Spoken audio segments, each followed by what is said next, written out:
জাতীয় জুলাই সনদে স্বাক্ষর করেছেন অন্তর্বর্তী সরকারের প্রধান উপদেষ্টা ডক্টর মোহাম্মদ ইউনূস এবং বিএনপি জামাত সহ বেশ কয়েকটি রাজনৈতিক দলের নেতারা। 17 অক্টোবর বিকেলে সনদে স্বাক্ষর করেন তারা।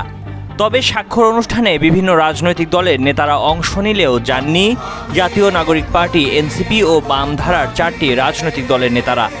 এ নিয়ে রাজনীতির মাঠে চলছে নানা আলোচনা, উঠেছে নানান প্রশ্ন।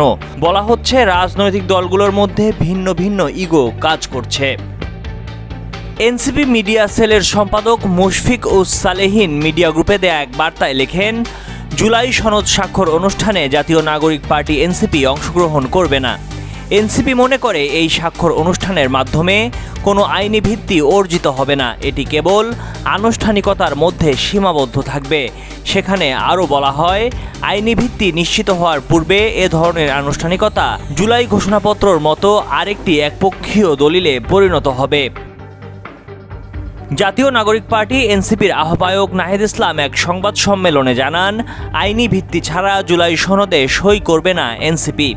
এনসিপি আহ্বায়ক বলেন, জুলাই সনদ বাস্তবায়ন আদেশ সনদ স্বাক্ষরের আগেই প্রকাশ করতে হবে। জনগণের সার্বভৌম অভিপ্রায়কে প্রাধান্য দিয়ে এ আদেশ প্রধান উপদেষ্টা জারি করবেন। তবে যারা জুলাই সনদে স্বাক্ষর করেনি তাদের পরবর্তীতে স্বাক্ষরের সুযোগ থাকবে, এমনটিও জানা গেছে।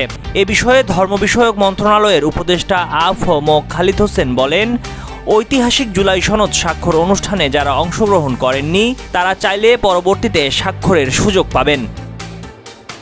17 অক্টোবর জাতীয় সংসদ ভবনের দক্ষিণ প্লাজায় জুলাই সনদ স্বাক্ষর অনুষ্ঠানে আমার বাংলাদেশ এবি পার্টির চেয়ারম্যান মুজিবুর রহমান মঞ্জু বলেন, বিএনপি সবচেয়ে বড় দল। তারা দীর্ঘদিন ক্ষমতায় ছিল এবং লম্বা সময় ধরে নির্যাতন নিপীড়ন সয়ে ফ্যাসিবাদের বিরুদ্ধে সংগ্রাম করেছে। তাদের মতো অভিজ্ঞ দল দ্বিতীয়টি নেই, এটা তাদের ইগো। জামায়াত সবচেয়ে সুসংগঠিত দল। চরম দমন নিপীড়ন সয়েও তারা হাল ছাড়েনি।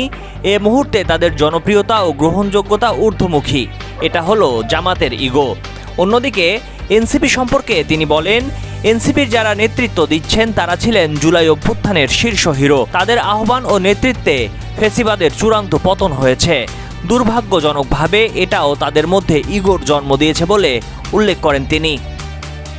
অনুষ্ঠানে রাজনীতিবিদদের একসঙ্গে বসার আহ্বান জানিয়ে প্রধান উপদেষ্টা ডক্টর মোহাম্মদ ইউনূস বলেন, নিজেরা বসুন, নির্বাচনটা কিভাবে হবে সেটা ভাবুন, উৎসবমুখরভাবে কিভাবে নির্বাচন অনুষ্ঠান করা যায় সেটাও ভাবার তাগিদ দেন তিনি।